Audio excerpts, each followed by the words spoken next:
Amit sir. हाँ Rohit. Sir HCS clear करने के लिए एक चीज़ जो सबसे इम्पोर्टेंट है। लाइक एचसीएस क्लियर करने के लिए वैसे तो काफ़ी चीज़ें इंपॉर्टेंट हैं। पहले हम ज़रूरी चीज़ों की बात कर लेते हैं, लास्ट में बताऊंगा जो एक चीज़ जिसने मुझे भी हेल्प करी एचसीएस क्लियर करने में और बाकी स्टूडेंट्स को भी कर सकती है। सबसे पहले ज़रूरी बातों को जान लेते हैं। पहला, आपको क्लैरिटी होनी चाहिए कि एचसीएस एग्ज़ाम में क्या क्या चीज़ें आपसे पूछी जाएंगी एंड उस सिलेबस से ही स्टक रहो।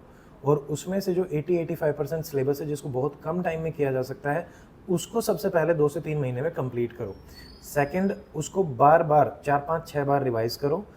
मल्टीपल एमसीक्यूज़ दो, एचसीएस पीवाईक्यू, यूपीएससी पीवाईक्यू या फिर सब्जेक्ट वाइज एमसीक्यू या सिंगल लाइनर क्वेश्चंस को सोल्व करो।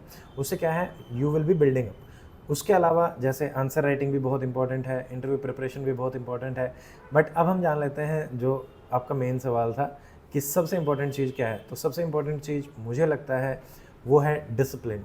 कारण, क्योंकि एचसीएस की प्रिपरेशन या यूपीएससी की प्रिपरेशन ये इजी प्रिपरेशन नहीं होती। इसमें आपको बार बार वही चीज़ें पढ़नी पड़ती हैं, सेम बोरिंग रूटीन डेली करना पड़ता है, उठना पड़ता है, फिर से किताबें पढ़नी पड़ेंगी, उठानी पड़ेंगी, 2 बार रिविज़न, 3 बार रिविज़न, 6 बार रिविज़न, 10 बार रिविज़न करना पड़ेगा irrespective of where you are.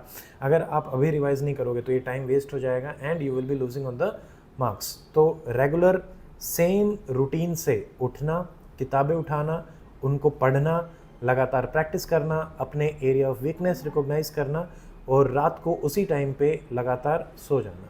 तो डिसिप्लिन इज़ द मेन की और यही आपको हेल्प करेगा एचसीएस को क्लियर करने में। Thank you.